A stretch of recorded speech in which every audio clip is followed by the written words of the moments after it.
Hello, ladies and gentlemen. Welcome back to the channel. My name is Mark Roden. In today's video, we're going to be going over the top 15 best hatchbacks, hot hatchbacks. These hatchbacks are so hot, Playboy magazine is hitting them up because they want to drive them for less than $10,000. The reason why we're going with oh my god, I almost just choked on diarrhea. The reason why we're going with $10,000 today and not like $5,000 like I usually do is a couple of these are over $5,000. However, the majority of them are less than $5,000. So even if you're on a really big boy budget, then there's still plenty of options on this list for you. Without further ado, let's get right into the video with number 15. And that honor goes to the Volkswagen GTI Mark III. Starting off strong, because if you think of the word hatchback and don't think of Volkswagen GTIs, you, my friend, are not thinking of the word hatchback. You're thinking of the word stupid idiot butt sniffer boy. That's what you're thinking of, because they're the kings of hatchbacks. These ones can be found under 5K, by the way. However, probably not with the VR6, which is the one we're talking about, which comes with a 2.8 liter VR6 making 172 horsepower, going to, of course, the front wheels. Every car on this list, for the most part, is going to be front wheel drive. Just a fair warning. Also, I know some people are going to be like, well, technically cars like the Integra, like my Acura Integra, is technically a hatchback. Same with the 350Z, that's technically a hatchback as well. We're going with what we know is a hatchback, okay? Like, calm down. I hate when people do that. They're like, oh, technically it's a hatchback. No, we're going with what, like, the very obvious hatchback. But yeah, the Mark III GTI, tuner legends. The VR6 is absolutely incredible, and the fact that they made 170 horsepower in the 90s is really impressive. 14th place, I got one for you EU boys. Listen, I never talk to you EU boys. I never do it, okay? I don't know why. I don't hate you. There's nothing wrong with you EU boys, okay? As a matter of fact, I'm part German, okay?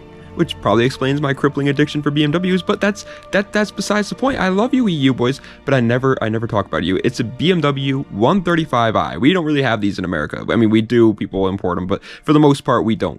They come with a 3-liter twin-turbo inline-6, making 300 horsepower, and it is rear-wheel drive or all-wheel drive. Rear-wheel drive. Hatchback. Now, I could be horribly wrong there, and I really apologize if I am, but based on my research, these things are rear-wheel drive hatchbacks, and if that's the case, why don't we have these in America? They have the N54, which is dream motor status, and they're rear-wheel drive hatchbacks from BMW. Why don't we have these? It's a crime. 13th place, it didn't take long. It didn't take long to get right back to our boys over there at the Volkswagen, the Dieselgate scandal, gentlemen, because we're talking about the Volkswagen new Beetle. I would obviously talk about the older Beetle, and I do like the older Beetle, but I think that the new Beetle is slept on, so I wanted to talk about this one today because no one ever mentions them. They come with a 3.2 liter VR6, making 221 horsepower, going to the front wheels. Now, obviously, that's the rare higher up trim level there. It's not like the most basic new Beetle, but it's still under 10K, so I'm going to consider it. It's also a VR6 powered Volkswagen Beetle. Like, how are you not like foaming at the mouth right now, running to Facebook Marketplace trying to buy one of these things? I get that they do look like a hairdresser's car or a grandma's car, that's fine, but so did the LS400, and look how much of a beast that thing is now. 12th place is going to one of the most unreliable cars on this list, but God, I love them. I love watching videos of them racing in particular. I know that's random, but it's the Mini Cooper S R53. These cars have like a certain, like racing division set just for them, kind of like Miatas. And every time you see Mini Cooper races, I'm just like, yes.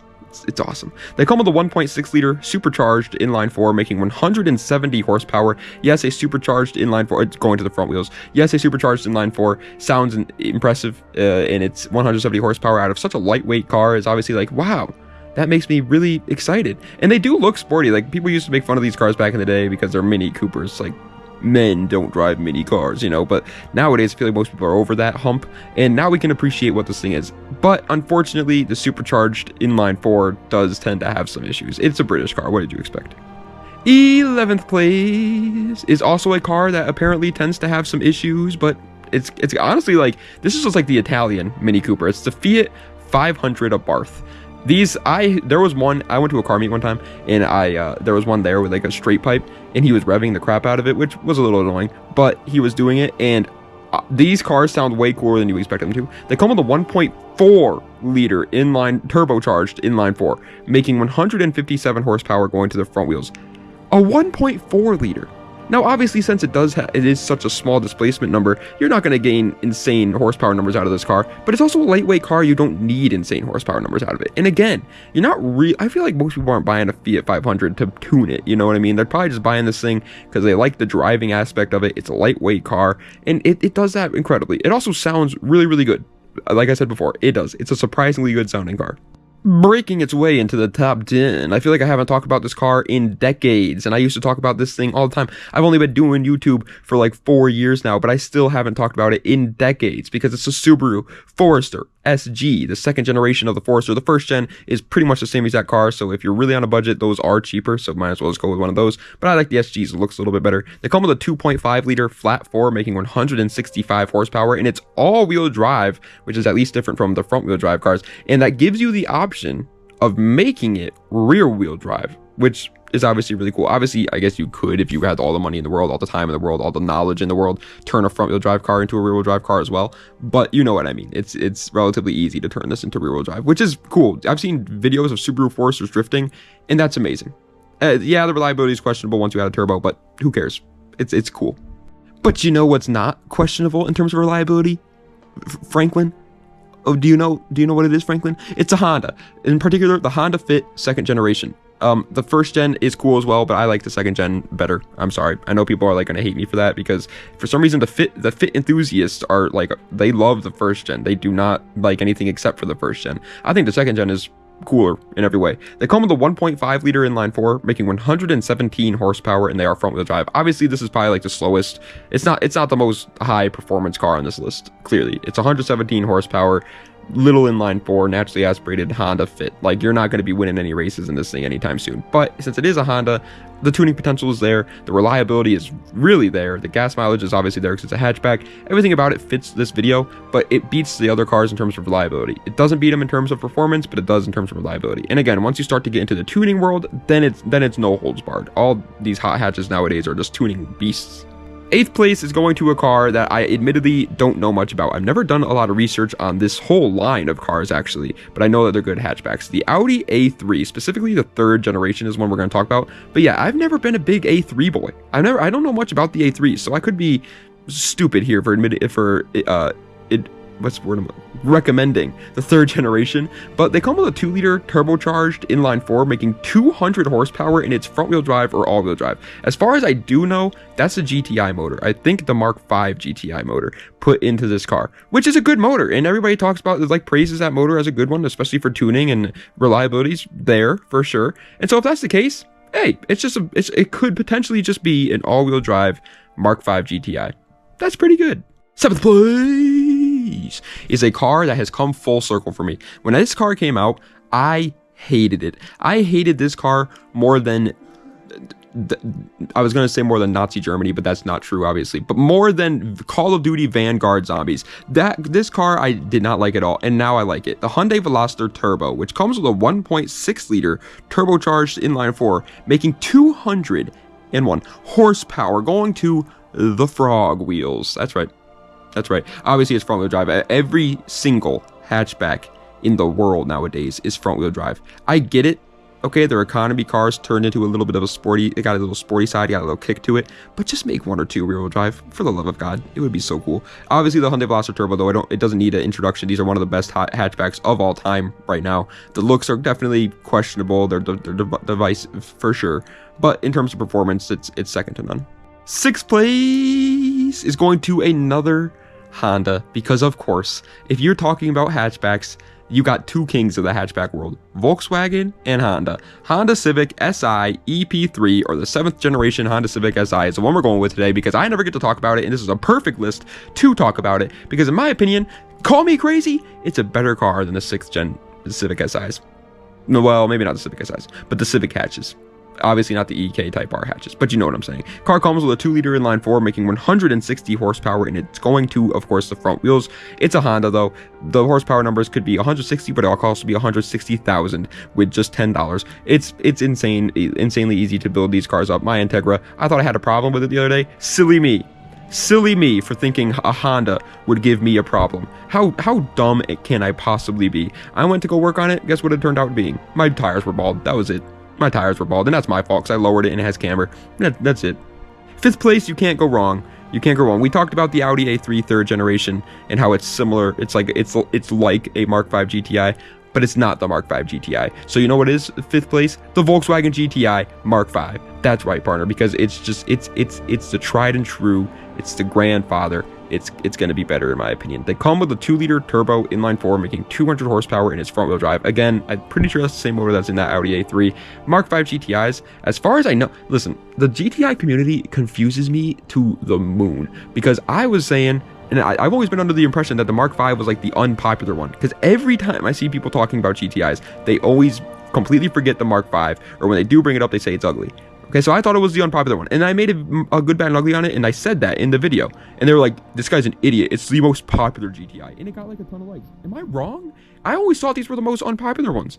Am I just completely bamboozled, snuckle-dorked? Am I a doofus for saying that? Fourth place is a beast. One of the only listen, I like hatchbacks. When I see them in person, I'm like, ooh, smart choice, friend. But I would never buy one. It's just not my taste. I just don't like how they look too much. But this is one of them that I would buy. I love it so much. It's the Subaru WRX Stink Eye Hatch. Long name. It's a mouthful. It's a tongue twister. Sally sells seashells by the seashore. But it's worth it because it comes with a 2-liter turbocharged flat 4, making 265 horsepower.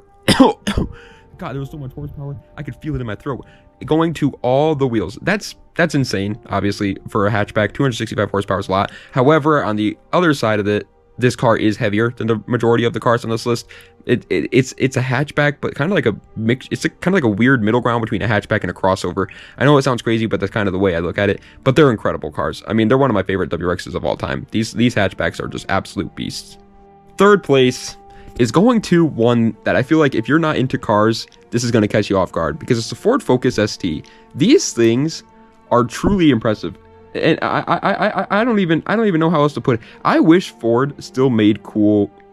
I'm just gonna say I wish Ford still made cool cars, okay? Because in my opinion, I like the Mustang and stuff like that, but these things, Focus hatchbacks, Fiesta hatchbacks, Escorts. Oh my God, bring back the Escorts.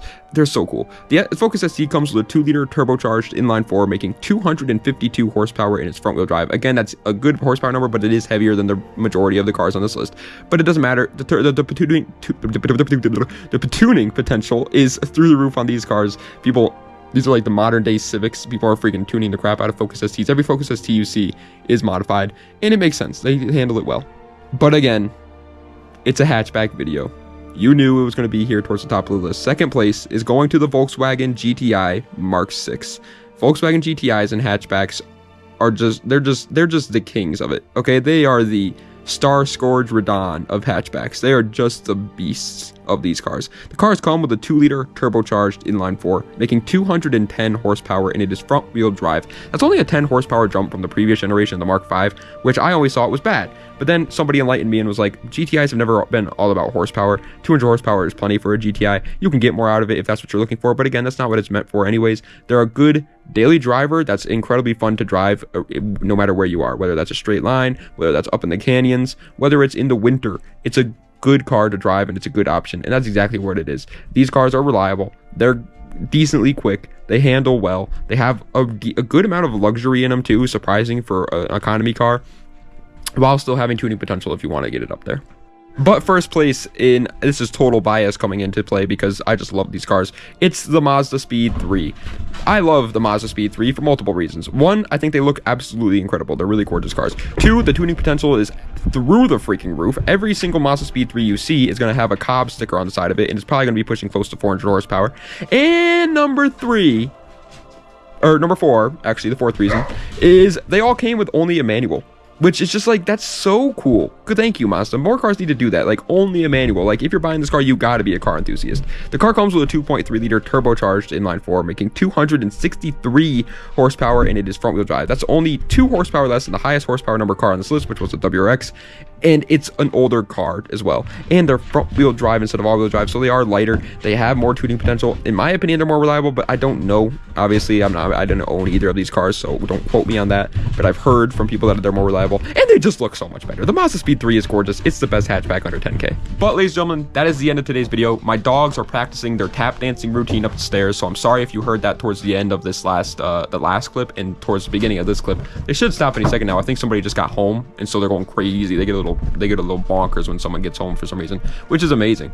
If you don't have a dog, invest in one because they're adorable. They're freaking great, but it is a little bit annoying when you're trying to film a video. But anyway, thank you guys so much for watching. I appreciate it. Let me know what other videos you'd like to see in the comment section down below. The next video I think is going to be ranking all Honda Accord generations from worst to best, because I feel like doing that. I think it's going to be a good idea for a video. But we are going to still, you know, hey, we're still ranking the old best cars of each manufacturer, so I'm still looking for some of those. I do have the next two already laid out though, Volkswagen and Ferrari. Those are the next two that we're going to be ranking all the best cars of the manufacturer in, but we're going to do them all. So, you know, if there's a random manufacturer that I'm forgetting about, Saab. I just thought of that off the top of my head. Saab is a random manufacturer that I'm forgetting about. Like, I got to do them all. Got to catch them all. I'm Ash, catch them. So let me know. Anyway, thank you guys so much for watching. I appreciate it. Das Vidania, and have a nice night.